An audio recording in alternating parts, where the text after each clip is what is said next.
2. I shut my eyes. Sharp pain shot up my body. Then, silence. Silence all around. I'm still breathing, I realized. I'm still here.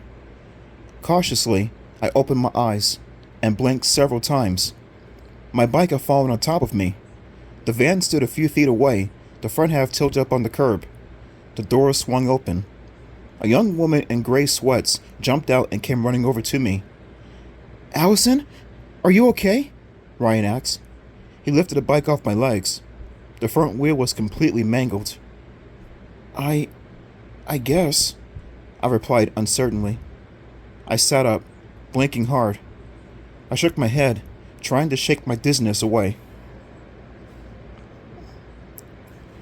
"I saw you fall off your bike," the woman cried breathlessly. "Thank goodness I stopped in time." She bent over me. "Are you hurt? Can I take you somewhere? Take you home? Should we call an ambulance?" "I think I'm okay," I groaned. I climbed unsteadily to my feet. "What happened?" Ryan asked, still holding up my wrecked bike. "The cat!" I cried. "I ran over the cat and—" I shuddered, remembering the bump under my tire. The startled expression on the cat's face as his head flew over the street. "I killed him!" I wailed. "I cut off his head! The cat—" "Do you mean that cat?" The woman pointed. A gray cat lay sprawled on his side, legs and body limp. I didn't see his head. With a horrified gasp, I dove across the street. I knelt down beside him. The head was there, attached to the shoulders. The cat had a white triangle of fur behind his left ear. His yellow eyes were wide open. They stared blankly up at me. "Is he breathing?" Ryan called. I pressed a hand against his chest. No. No heartbeat. My stomach lurched. I swallowed hard, trying to keep from puking.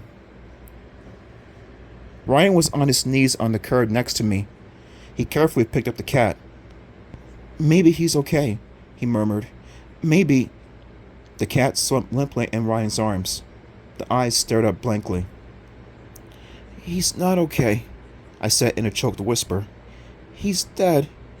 The cat is dead. I ran over him. I killed him." I felt the woman's hand on my shoulder. "Are you sure you're all right? I'd better get going. My son is waiting for me to pick him up." I took the dead cat from Ryan and carried him in my arms. Then I stood up. My leg ached from where the bike had fallen on me, and my bruised elbow throbbed, but everything else seemed okay. I turned to the woman.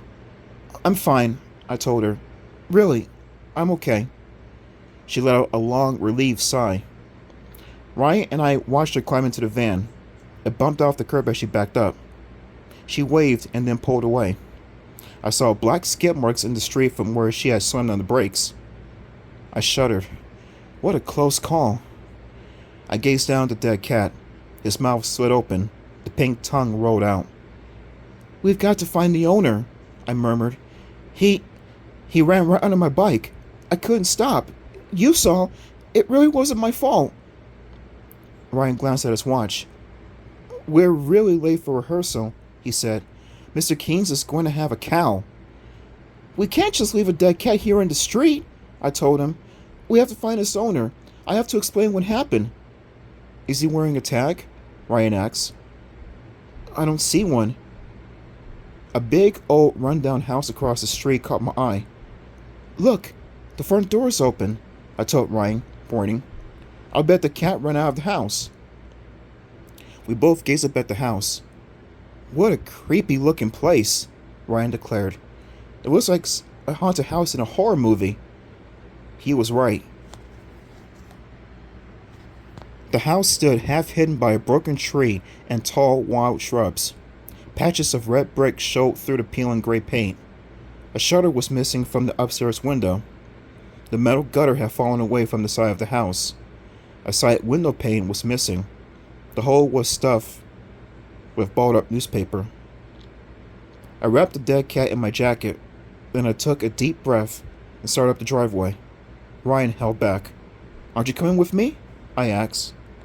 He lifted his bike off the ground by the handlebars. I'd better better get to school and tell Mr. Keynes why we're late, he said. Chicken, I muttered. I watched him ride off. Hurry up, he called back to me. You know Mr. Keynes hates it when we're late. I have a good excuse for being late, I thought with a sigh. I killed a living creature. As I walked up the driveway, my jacket pulled open. The cat's gray head came into view with its triangle of white fur. The head bounced lifelessly with each step I took. Poor kitty, I whispered. Halfway to the house, I heard muffled yowls and cries. Cats inside the house. I raised my eyes to the front window and saw several pairs of eyes staring out at me. So many cats, I murmured out loud. I gazed down at the dead cat in my arms. How many brothers and sisters did you have? Squinting across the yard, I could see at least a dozen dark forms perched in the front window, eyes glowing dully. The howls and yowls grew louder, sharper. I hesitated. The cries sounded so mournful, so unhappy. Why were they all wailing like that? Did they see what I had done to their friend? I felt a chill on the back of my neck. My heart suddenly began to pound in fear. All those cat eyes stared out at me so coldly from the front window, unblinking, unmoving, watching me so intently. Maybe I shouldn't go up to this creepy house, I decided. Maybe I should set the dead cat down on the front stoop and run away from this place as fast as I can. I shivered. The broken tree creaked loudly behind me. The cat's sorrowful cries seemed to surround me on every side. I stepped onto the front stoop and peered into the open doorway. Hello? I called, my voice trembling and weak. I cleared my throat and tried again. Anybody home? Inside the house, the cat stopped crying. I heard the shuffle of footsteps over creaking floors. Hello? I called in again. The front door swung all the way open. A girl stared out at me. She appeared to be about my age, 12, maybe a year or two older. She was very pale but kind of pretty, with long brown ringlets that fell over her shoulders of her simple white smock. It hung so loosely on her, I couldn't tell if she was wearing a nightshirt or a dress. She gazed at me with round brown eyes, sad eyes, ringed by dark circles, as if she hadn't slept in a long time. Behind her, the cats began to cry again. I'm sorry, I stammered. It was an accident. I killed your cat. I held the bundle in my arms. My jacket flap opened again. The dead cat stared up at us, open-mouthed. The girl stared down at him. Her eyes bulged. She pressed her hands against her cheeks and uttered a horrified shriek. No! No! Please! No!